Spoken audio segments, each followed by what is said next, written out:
धर्म प्रेमी बंधुओं, आप सभी को जय जिनेंद्र। मेरे इस चैनल में आपका स्वागत है। मेरे इस चैनल में जैन धर्म के ग्रंथ ज्ञानार्णव का स्वाध्याय चल रहा है और इसके अंतर्गत बोधि दुर्लभ भावना का स्वाध्याय चल रहा है। स्वाध्याय आरंभ करने से पहले मंगलाचरण करते हैं। ओंकारं बिंदु संयुक्तं नित्यं ध्यायन्ति योगिनः कामदं मोक्षदं चैव ओंकाराय नमो नमः। अविरल शब्द गणहुगा प्रक्षालति सकल मलमूतल कलंका मुनि उपार्षित तीर्था सरस्वती हरतो नो दुर्तान। अज्ञान तिमिर अंधानां ज्ञान अंजन शलाकया चक्षुर्मिलितं तस्मै श्री गुरुवे नमः। श्री परम गुरुवे नमः। परंपराचार्य श्री गुरुवे नमः। सकल काल विध्वंसकं त्रेषां परिवर्तकं धर्म संबंधकं भव्य जीव मन प्रतिबोधकारकम् इदं शास्त्रं श्री ज्ञानार्णव। एतन्मूल ग्रंथकर्तारा श्री सर्वज्ञ देवा, तदुत्तर ग्रंथकर्तारा श्री गणधर देवा प्रति गणधर देवा। तेषां वचनाषाढ़मासाद्य आचार्य श्री सुखचंद स्वामी जी विरचितम टीकाकार 105 श्लोक श्री सहजानंद वर्णी जी। मंगलम भगवान वीरो मंगलम गौतमो गणे मंगलम कुंद कुंदाद्योति जैन धर्मोस्तु मंगलम सर्वे श्रोता सावधानतः श्रवन्तु। श्लोक नंबर 240।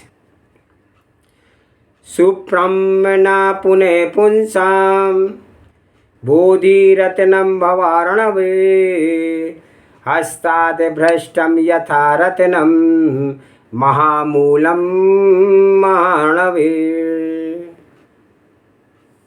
जिस प्रकार हाथ से भ्रष्ट होकर के महासमुद्र के भीतर गया हुआ अतिशय मूल्यवान रत्न पुनः सरलता से प्राप्त नहीं हो सकता है, उसी प्रकार से संसार रूपी समुद्र में सौभाग्य से प्राप्त हुआ अमूल्य बोधि रतन सम्यक दर्शन, सम्यक ज्ञान और सम्यक चारित्र्य स्वरूप मोक्ष मार्ग नष्ट हो जाने पर पुनः सरलता से प्राप्त नहीं होता है। तो बोधि रतन को भ्रष्ट ना होने देने का अनुरोध कि संसार रूपी समुद्र में बोधि रतन को अब तक नहीं पाया। बोधि का अर्थ है सम्यक दर्शन, सम्यक ज्ञान और सम्यक चारित्र्य रूपी रतन। रतन क्योंकि समुद्र में उत्पन्न होते हैं, इसलिए जहाँ हम रह रहे हैं उसे समुद्र रत्न समुद्र कहा है। और जिस समुद्र रतन में से रतन निकाल ले तो विवेक की बात है। तो इस संसार में रतन भी मिल सकते हैं और मिलते ही हैं यहाँ। उस रत्नत्रय का चलना भी यही है। तो भी चल सके मगर उसको प्राप्त करना अति कठिन है। कितना गहरा समुद्र, जहाँ अनेक भयंकर जलचर ग्रह मत्स्य मगर मौजूद हैं और जहाँ भयंकर लहरें उठती रहती हैं, ऐसे समुद्र के बीच में रत्नों का निकालना कितना कठिन है। उसी तरह से इस संसार सागर में जहाँ अनेक व्याधि रोग दुख आदि के लहरें भंवरें उठ रही हैं, वहाँ अनेक प्रकार के राग द्वेष मोह में जलचर मत्स्य मगर ग्रह मगर खाने के लिए उद्यत हैं, जो काल की अपेक्षा भाव की अपेक्षा बहुत विशाल है। ऐसे संसार में बसकर कोई सम्यक दर्शन, सम्यक ज्ञान और सम्यक चारित्र्य इन तीन रत्नों को प्राप्त कर सके, उन्हें ले सके, यह बात कितनी कठिन हो सकती है। बहुत कठिन बात है। रत्न अत्यंत दुर्लभ है, लेकिन कोई जीव ऐसे दुर्लभ भी रत्न को पा लेते हैं और फिर खो देते हैं, नष्ट कर देते हैं अपनी कमजोरी से अथवा भ्रष्टों की संगति से अथवा पाखंडियों के उपदेश से उस रतन को खो देते हैं। तो यूँ समझिए जैसे हाथ में रखा रतन समुद्र में डाल दे तो फिर मिलना अत्यंत कठिन है, उसी प्रकार से बोधि को पा करके इस बोधि को विषय कषायों में खो दे तो इसका पाना अत्यंत दुर्लभ है। तो हम आप वर्तमान में बहुत अच्छी स्थिति पर हैं। नरक निगोद जैसी पवित्र विचित्र गतियों से निकल करके आए हैं। आज हम कुछ अच्छे साधन पाए हैं, लेकिन प्रमाद किया, इन आत्म तत्व की प्रीति ना रखी, तो यूँ ही समय गुजर गया। तो फिर ऐसा मौका मिलना बहुत कठिन है। ऐसा समझकर हमें इस आत्मधर्म के प्रीतिपूर्वक बढ़ना चाहिए।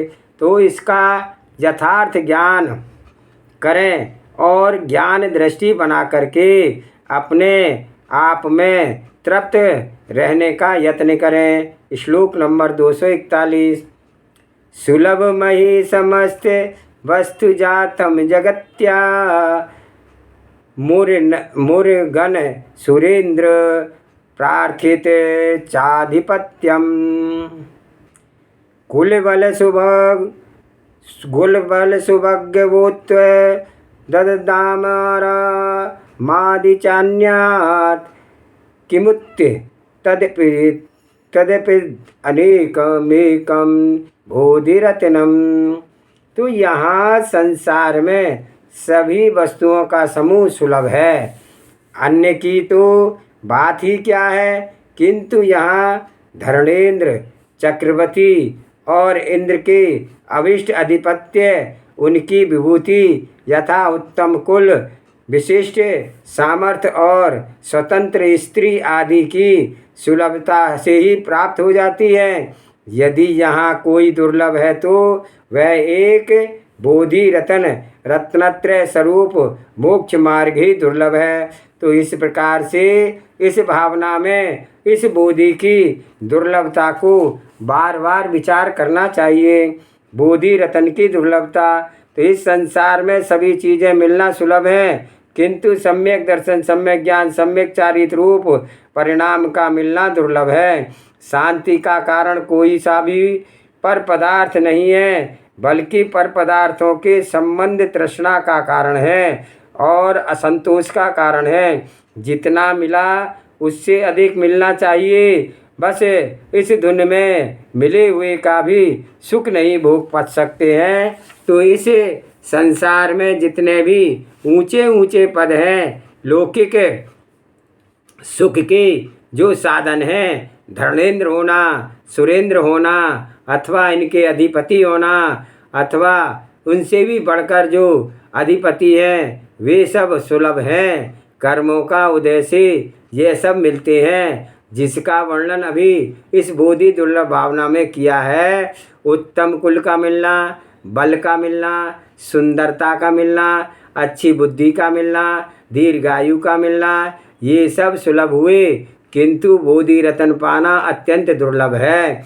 ऐसा ज्ञान मिलना जिस ज्ञान के प्रताप से यह आत्मा संसार के समस्त संकटों से छूट करके संकट रहित निर्वाण पद को प्राप्त जा विराजे, ऐसा भाव मिलना यह एक दुर्लभ चीज़ है। आज तक संसार में भ्रमण करते हुए क्या क्या नहीं पाया, जो आज समागम मिला है इससे करोड़ों गुना समागम पाया है। बड़े बड़े महाराज हुए भी हुए हैं, देव भी हुए हैं, लौकिक बातें पाई हैं, किंतु एक सम्यक ज्ञान नहीं पाया है। यथार्थ ज्ञान में अशांति का कारण क्या है का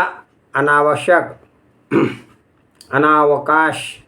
भला जिस ज्ञान में समस्त पदार्थों का सही स्वरूप आ रहा हो, प्रत्येक पदार्थ स्वतंत्र है, अपने अपने प्रदेशों में ही है, अपनी अपनी परिणमन में परिणमते हैं, किसी का कोई अधिकार नहीं है। जैसे सामने दिखने वाला जो पदार्थ है, चौकी है, पुस्तक है, घड़ी है, ये सब न्यारे न्यारे हैं, नज़र आ रहे हैं।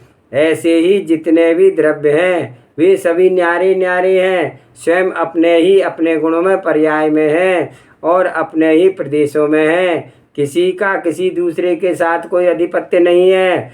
ऐसा नज़र में आए जिस ज्ञान में, उसमें अशांति का कोई कारण नहीं है। अशांति होती ही तब है जब किसी पर पदार्थ को हमारा आकर्षण हो। ऐसे हम चाहते हो, उसे हम चाहते हो, उससे सुख मानते हो, उससे अपना बड़प्पन समझा हो, और वह चूंकि है नहीं मेरा, वास्तव में भिन्न है, अपनी सत्ता अलग रखता है, तो जब उसे रहना हो रहेगा, जाना हो जाएगा, और जिस तरह से परिणमन होगा, हम उसको देख करके दुखी क्यों हो? ऐसा, हाँ, ऐसा क्यों ना हुआ? तो जगत में सभी चीज़ें सुलभ हैं, परंतु सम्यक्त का पाना, रत्नत्रय का पाना, यह एक दुर्लभ है। दुर्लभ बोधि प्राप्त करके परोपेक्षण करने का अनुरोध। तो यह दुर्लभ बोधि भावना, इसमें यह भावना भाई है कि देख भाई, तू कभी निगोद में था, वहाँ से निकल करके एक इंद्रिय हुआ, फिर 2 इंद्रिय हुआ, फिर 3 इंद्रिय हुआ, फिर 4 इंद्रिय हुआ, असंख्य पंचेंद्रिय हुआ पर्याप्तक में, और असंगी पंचेंद्रिय पर्याप्त हुआ, संगी पंचेंद्रिय अपर्याप्त में, संगी पंचेंद्रिय पर्याप्त पैदा हुआ। तो यहाँ तक त्रियंच में ही रह करके कितनी उन्नति की थी, और वहाँ से निकल करके अन्य अन्य गतियों में, और वहाँ से सर्वश्रेष्ठ जो मनुष्य गति है उसमें तू आ गया। देखिए कितनी निकृष्ट स्थितियों को उठ करके तू आज इतनी ऊंची स्थिति में, मनुष्य में तू पर्याप्त है। और फिर गुण सम्मान है, उत्तम देश जाति वाला है, आयु भी विशेष मिली है, साधन भी आजीविका का सही है, बुद्धि भी उत्तम है, शांति प्रणाम भी मिला है। अब केवल एक बात की कमी है कि ऐसा स्वच्छ श्रद्धान बने जिससे कि तू तत्व निर्णय कर ले। सब कुछ पाया पर तत्व निर्णय की बात नहीं पाई। तत्व निर्णय में ही बोधि भरी है, तो उसी में सम्यक है, सम्यक ज्ञान है, सम्यक चारित्र है।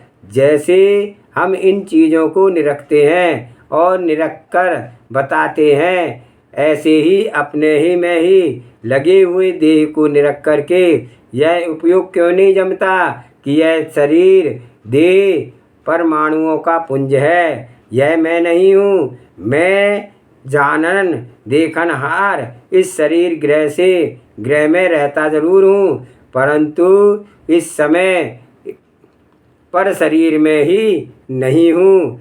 इतना ही निश्चय नहीं दूसरों को मरते हुए भी देख करके यह बात जीव न्यारा है, शरीर को छोड़ करके चल देता है। तो शरीर से भिन्न जीवत्व का निश्चय, तो कोई यह कहे कि शरीर छोड़कर क्या चल दिया, जीव कोई नहीं है ही नहीं।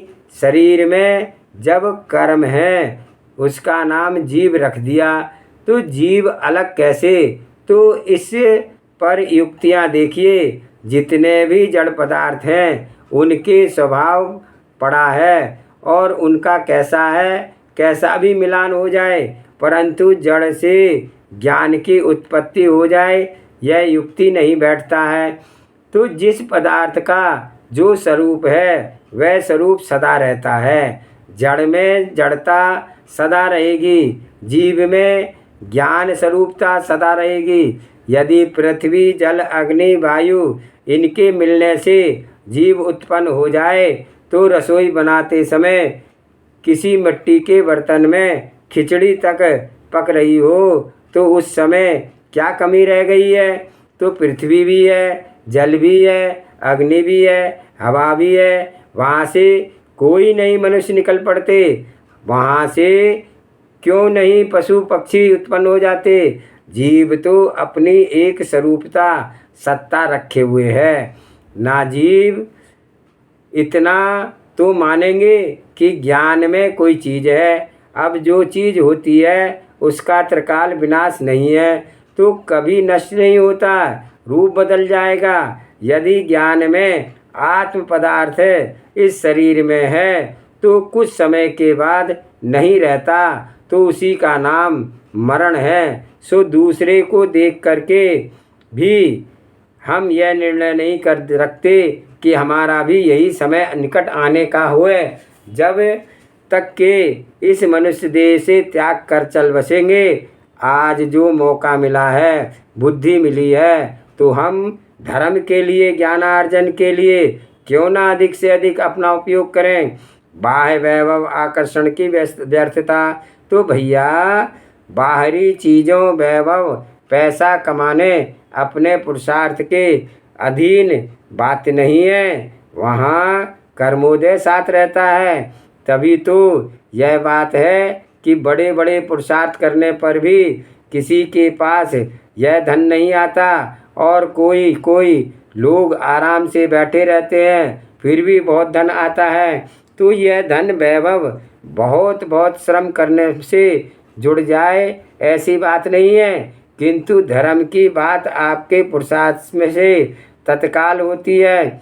जब आप अपने स्वरूप का श्रद्धान करते जाएंगे, उसका ज्ञान करना चाहेंगे, उसकी रुचि रखेंगे, तो अपने उपयोग को अपने आप में डुबोने भर की भी तो बात है। तो धन वैभव का कमाना अपने हाथ की बात नहीं है, और अपने आप में मग्न होना, धर्म पालन करना और स्वाधीन आनंद भोगना यह अपने हाथ की बात है। तो जो स्वाधीन बात है, सुगम है, उस ओर तो हम दृष्टि नहीं देते हैं, और जो पराधीन है उसमें हम अपना आकर्षण रखते हैं, नाता जोड़ते हैं। यह हालत है। सो यहाँ किसको क्या बताना है। सभी लोगों जो दृश्यमान हैं, कुछ दिन जी करके मरेंगे, और भी माया रूप ये खुद मोही रागी हैं, कर्म कलंक से मलिमस है। कोई प्रभु है क्या यहाँ कोई कामना आवेगा। ऐसे लोक में हम बड़े हैं, तो हम धनाढ्य हैं, गुणी हैं, नेता हैं, ऐसी कुछ भी दिखाएं तो किस लिए दिखाएं। क्या वे प्रभु हैं? क्या इनके हाथ में हमारा सुख दुख है? कुछ भी तो नहीं है। हमें अपने ढंग से चलना है, और अपने ढंग से चलते हुए निमित्त होते हैं तो उन्हें हो। धन आता है तो आए, पर हम किसी को रिझाने के लिए, किसी को खुश करने के लिए, किसी को प्रशंसा लूटने के लिए हम कुछ करनी करते हैं, तो यह बड़ा अंधकार है, अज्ञान है। अपने आप का ही कुछ पता नहीं तो सुध नहीं रही, तो फिर तो दुनिया को दिखाने के लिए हमें कुछ नहीं बनना है। तो शांति का अर्थ सुबोध का उद्यम है। तो भैया अपने आप को मैं कैसे शांति में लगा सकता हूँ, क्या ज्ञान बनाना है, इस प्रकार का आचरण करना, यह निर्णय करें और इस तरह रहें। फिर जो होना है सो होने दो। सबसे उत्कृष्ट चीज़ है तो अपने आप की शुद्ध रहना है, अपनी ओर झुकाव रहना है। लोक के सभी बड़े बड़े संकट आ जाते हैं, उन संकटों के समय में कौन साथ देता है? खुद ही भेद विज्ञान करते हैं और पर वस्तुओं से अपनी दृष्टि हटा करके अपने में विश्राम करते हैं, तो शांति मिलती है।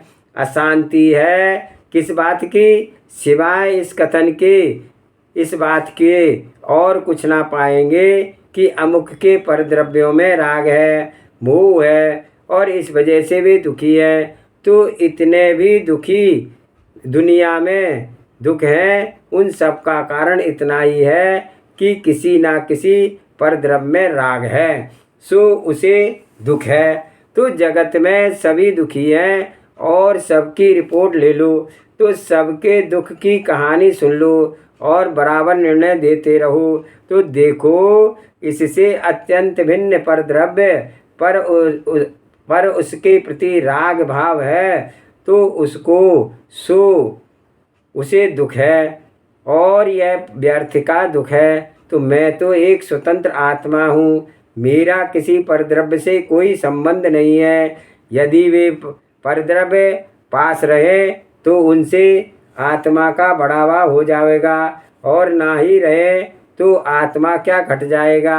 आत्मा में जितनी शक्तियाँ हैं, ज्ञान दर्शन आनंद जितने भी गुण हैं, क्या उनमें कोई गुण कम हो जाएगा। आज तक क्या स्वरूप बदला है, क्या पदार्थ अपने लक्ष्य को भी कभी छोड़ सकता है। तो क्या दुख है, क्या क्लेश है। अजी लोग मुझे क्या समझेंगे, यह सब कुछ नहीं रहे तो इसका दुख है। तो अज्ञान होने का ही दुख हुआ ना। तो हमें तुम्हें क्या लोगों की पड़ी है, ये लोग करेंगे क्या तुम्हारा। अपना अपने आप का झुकाव बने, अपनी ओर मुड़ जाओ। आज मनुष्य हैं तो ऐसी बातें हाँकते हैं और मनुष्य का लिहाज करते हैं, और इसमें अपने को बड़ा जताना चाहते हैं। कल्पना करो कि आज मनुष्य ना होते, किसी बिल में चींटी चीटा होते, तो हमारे लिए मनुष्यों का रुझान क्या होता। तो समझ लो कि हम इस मनुष्य भव में ना होते, अन्य किसी भव में होते, तो वहाँ का दृश्यमान कुछ भी मेरा ना होता ना।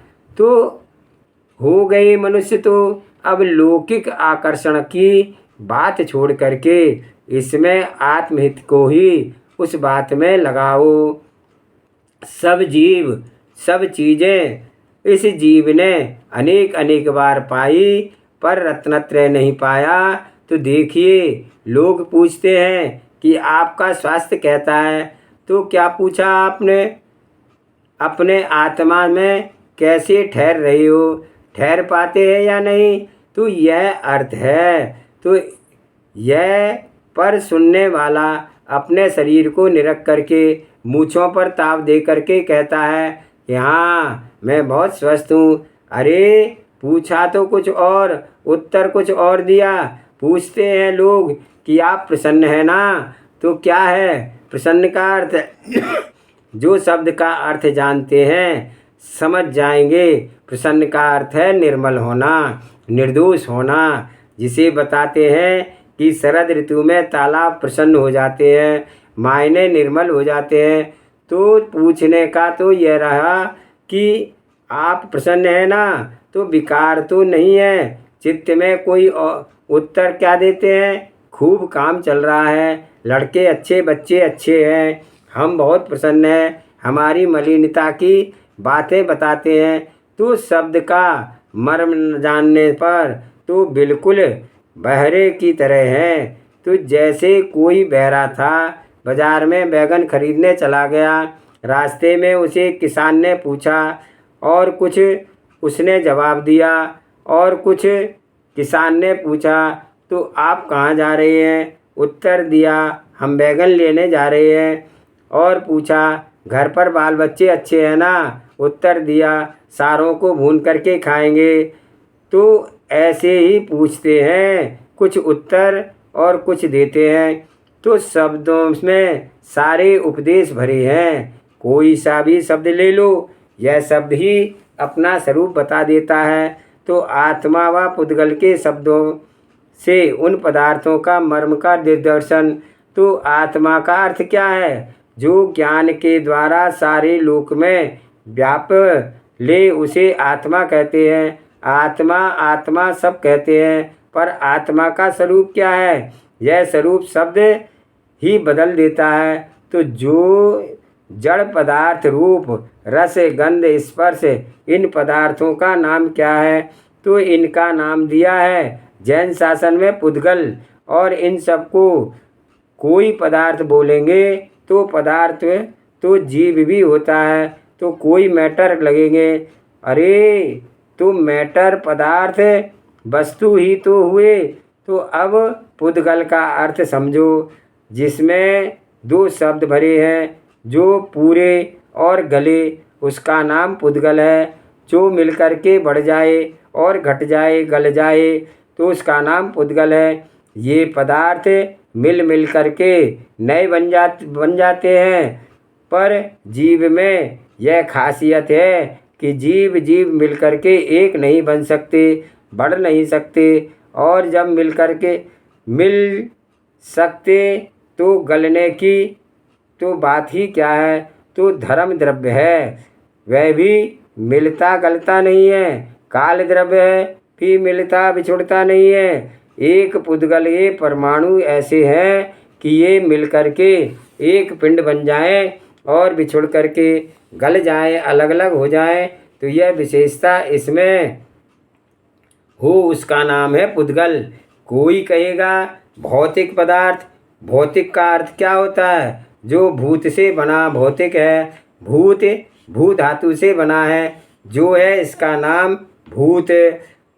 जो सत हो वह सत नाम चलता है। तो हर जगह तो भूत शब्द से विशिष्ट पदार्थों तो वाच्य ना हुआ। तो जैन शासन में जो मूल नाम रखे गए हैं परिभाषा में, वे कितने विचारों से भरे हुए हैं।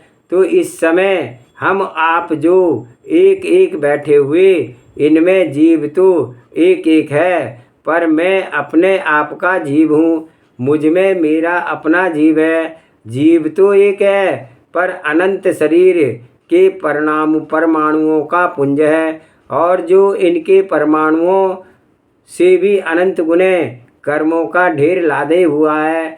तो इस तरह यह जो एक पर्याय है, यह अनंत शरीर वर्गणाओं का और अनंत कर्म परमाणुओं का पिंड है, और केवल जीव एक है।